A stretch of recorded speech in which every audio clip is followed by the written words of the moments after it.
Hello, welcome, and thanks for joining us on this edition of News 2. I'm Sandra Gomansing. Federal unemployment payments will continue locally and federally.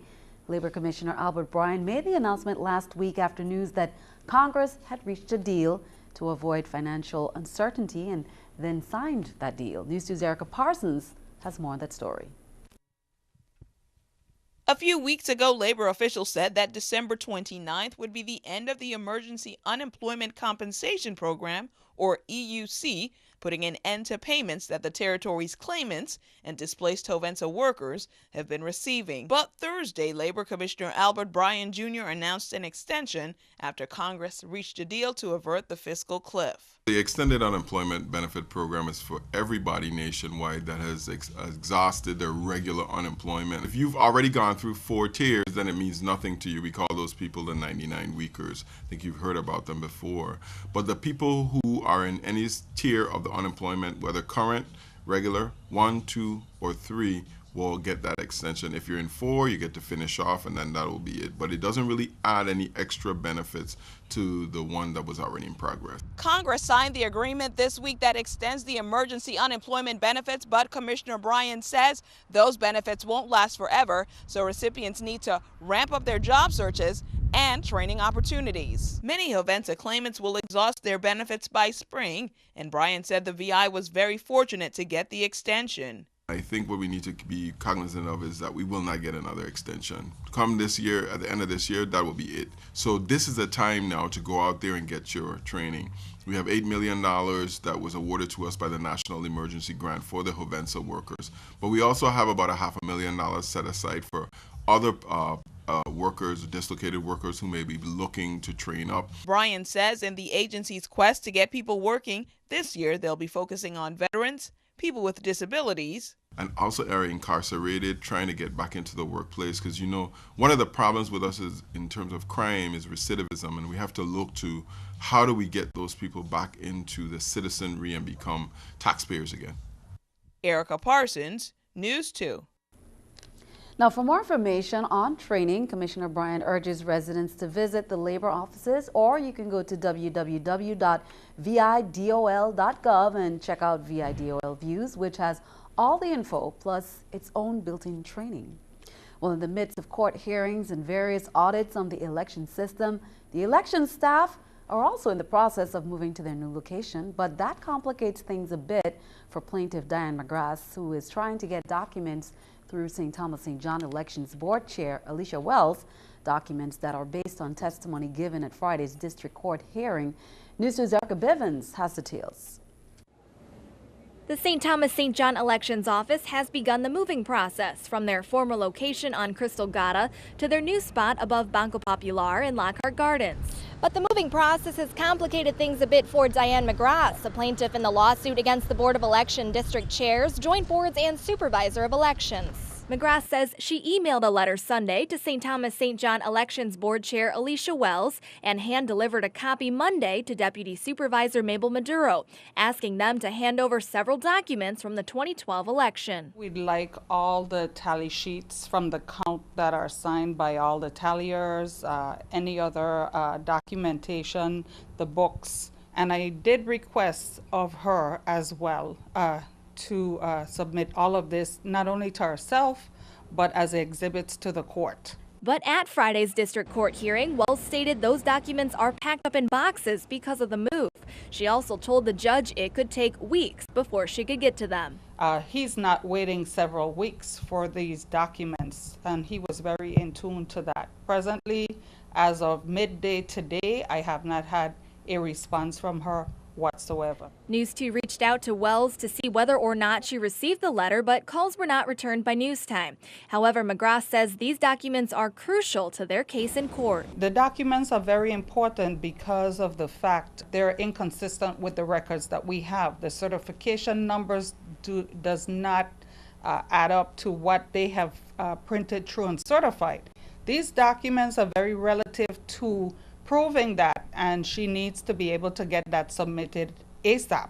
In the letter, McGrath names today as the deadline. However, she plans to further pursue the issue if she does not hear back from Wells. For News 2, I'm Erica Bivens. Now, based on an opinion issued by District Judge Raymond Finch on Sunday, the swearing-in ceremonies will continue as planned. The new Board of Election members will take their oath Friday at 10 a.m. at the Supreme Court in Subbase. The new Senate will take their oath Monday at 10 a.m. at Emancipation Garden. Well, a quick note from the VI EDA. Percival E. Clouden, who is the Chief Executive Officer of the VI Economic Development Authority, says that due to an unforeseen emergency, the VI EDA's public hearings and governing board decision meetings scheduled for Wednesday, January 9th have been postponed due to a loss of quorum until further notice. Crime Stoppers is asking you to continue to help law enforcement control crime. Even the smallest bit of information may be just what law enforcement needs to solve these cases. Here's this week's Crime Stoppers report. The men and women of the VIPD on St. Croix wish to thank the public for the 144 tips provided in 2012. They say your tips were very helpful and so far have led to 15 additional arrests. They encourage you to keep those tips coming. Meanwhile, police say on St. John, they're hoping someone can provide some tips. On Sunday, December 23rd at 4:45 p.m., a man reported that he went to the restroom at Trunk Bay and placed his wedding band on top of the hand dryer while washing his hands. He forgot to take the ring with him.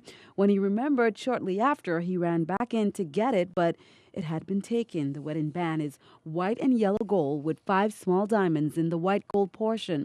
When you look at the ring on the top, it looks like a triangle, and from the side view, it looks square. The minimum reward for the return of this band is $300. Now on St. Thomas on Saturday, November 3rd at 11:45 a.m., a man discovered that his car parked in the area of the Dutch Reformed Church had been broken into. His 15-inch gray Toshiba tablet and carrying case were stolen. The minimum cash reward for the arrest of a thief is $714 plus 10% of the retail value of property recovered. Maximum reward is $2,500. Be part of the solution. Tell the officers what you know by calling 1-800-222-TIPS or by texting USVI plus your message to crimes. That's 274637. Remember, if your tip leads to an arrest or the recovery of stolen property, illegal drugs, or weapons, you will receive a reward to be paid according to your instructions. Only anonymous callers to Crime Stoppers are eligible for these cash rewards. Remember that number again is 1-800-222-TIPS. Turning our attention stateside, 2 years ago today, a gunman opened fire in Tucson, Arizona, killing 6 people and injuring more than a dozen, including Gabrielle Giffords. Now, the former Congresswoman is launching a new effort to curb gun violence. At the same time, the Obama administration is holding meetings to hash out a new gun control strategy. Danielle Nottingham reports from Washington. Bells rang out this morning in Tucson, Arizona, marking the moment when a gunman opened fire 2 years ago today. 6 people were killed and 13 injured, including former Congresswoman Gabrielle Giffords. Today, Giffords and her husband, retired astronaut Mark Kelly, launched a new political action committee aimed at reducing gun violence. Last week, Giffords met with New York City Mayor Michael Bloomberg, a gun control advocate. The group he founded, called Demand a Plan, is airing ads with the mother of the youngest victim in the Tucson shooting. We have to demand a plan. There have been 11 mass shootings in the U.S. since the one in Tucson, including the massacre in Newtown, Connecticut. The shooting at Sandy Hook Elementary sparked an Obama administration push to prevent gun violence. Vice President Joe Biden is leading the administration's effort and plans a series of meetings this week with gun owners, victims organizations, and the video game industry. The president faces a challenge from the National Rifle Association and its supporters. A group of gun rights advocates in Washington is planning a Gun Appreciation Day just 2 days before the president's second inauguration. Get people to support the Second Amendment, show up to their gun ranges, show up to the gun shows, show up to the gun stores, buy a few bullets, shoot a few bullets. The White House says the president wants to outline a gun violence plan during his State of the Union address. Danielle Nottingham, News 2. Biden is expected to deliver not just recommendations for new legislation, but to also propose action the president can take without approval from Congress. Well, keeping our eye on the economy, stocks are lower as Wall Street waits for the start of earnings season. Aluminum producer Alcoa will be the first major company to report financial results after after today's closing bell. Overall, analysts expect corporate earnings to show sluggish growth of less than 3%. This is the New York Stock Exchange with Scotiabank Stock Market Watch. Everything down. The Dow 55, NASDAQ 7, S&P 4. Coming up on News 2, we are in the midst of flu season. The CDC says 18 children stateside have died from influenza-related illnesses since the flu season began. Some information from the Department of Health you don't want to miss into your health. Plus, we take a look at those prices at the pumps. We'll be right back.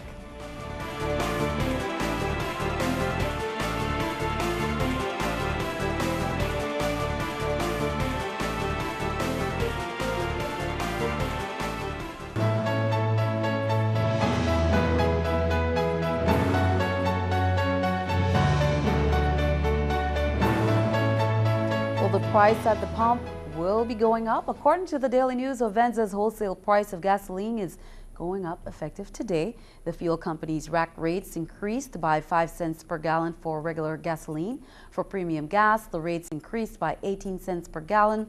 The wholesale price for diesel fuel remains unchanged. That means independent gas station owners across the territory will now pay $3.23 per gallon to purchase regular fuel from Hovensa and $3.68 per gallon for premium gas. It's that time of the year to get your flu shot or get the flu, as across the country more than half of the United States have seen the number of flu cases grow significantly. Local health officials want to make sure that residents get their shots to avoid getting sick. News2's Jan brings us more on avoiding that flu. Many across the country have fallen sick to the flu season this new year, and with more than half the United States seeing a continuing increase in influenza-like illnesses, it's expected that the territory will also see more flu activity, despite not having an actual flu season. In the tropics, there's really no flu season. It's all year round. We tend to get more cases in this kind of weather because there's more exposure to people from the outside. There's more travel, there's more tourists, etc. I mean, this is the typical season with us just having festival and a lot of people in close contact. That's the way it spreads. The flu virus is one that can easily be spread and has a number of symptoms. Symptoms which are often confused with other illnesses and if not treated can have fatal results. The flu actually kills influenza, and a lot of people confuse influenza, flu, with other kinds of colds and aches and pains. You get cough, you get fever, you get muscle pains and joints, you get headaches, you get chills, you may get a little itching, all kinds of things. So the point is that it just knocks you down, but it's much more serious than just a little common cold. So my advice to everybody is get the flu shot, not the flu. The flu shot is a vaccine that helps to build antibodies in your body to fight off the virus. Although drinking ample fluids and being well rested also help your immune system, physicians strongly suggest getting the vaccine, which is available most of the year. The vaccine is available from really July of the year. It takes 2 weeks for you to get some protection. The earlier you get it, the better. So we generally give it around like September or so. So when you're in the height of the time where it's colder and you have more exposure to other viruses and so forth, you're more protected. Physicians highly recommend pregnant women, diabetes patients, and individuals with chronic diseases to get the flu shot due to higher susceptibility to the virus. However, everyone is encouraged to visit their doctors and local clinics to protect themselves. Everybody should get the flu shot, without exceptions. I hope you did. Jan, News 2. To learn more on this year's flu season, you can visit www.healthvi.org or you can visit www.cdc.gov. Meanwhile, this year, 41 states, including Illinois, have been hit hard with influenza and extra early. In fact, 11 area hospitals, including Northwestern Memorial, University of Chicago, and Swedish Covenant, had to turn away patients last night.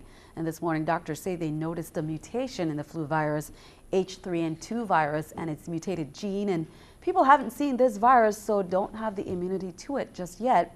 If you have had symptoms for more than 3 days, the best thing is to stay home and take care of yourself, drink, rest, and keep hydrated, wash your hands. Remember, it takes 2 weeks for the shot to take full effect, so the earlier you can get it, the better.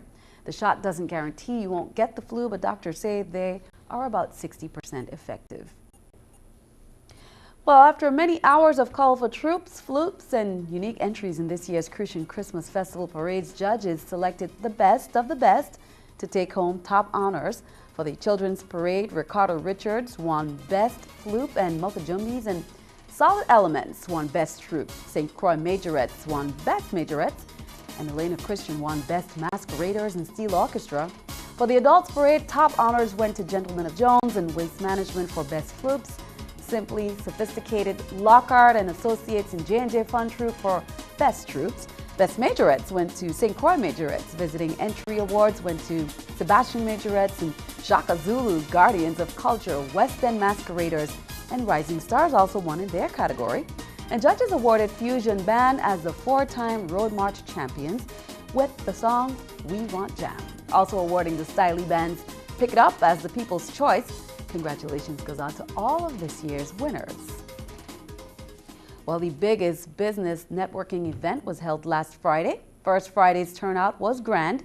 Many vendors and tables were set up in front of Stars nightclub at the Port of Sale Mall. The free event drew many interested in learning about business sponsors and raising funds for My Brother's Workshop.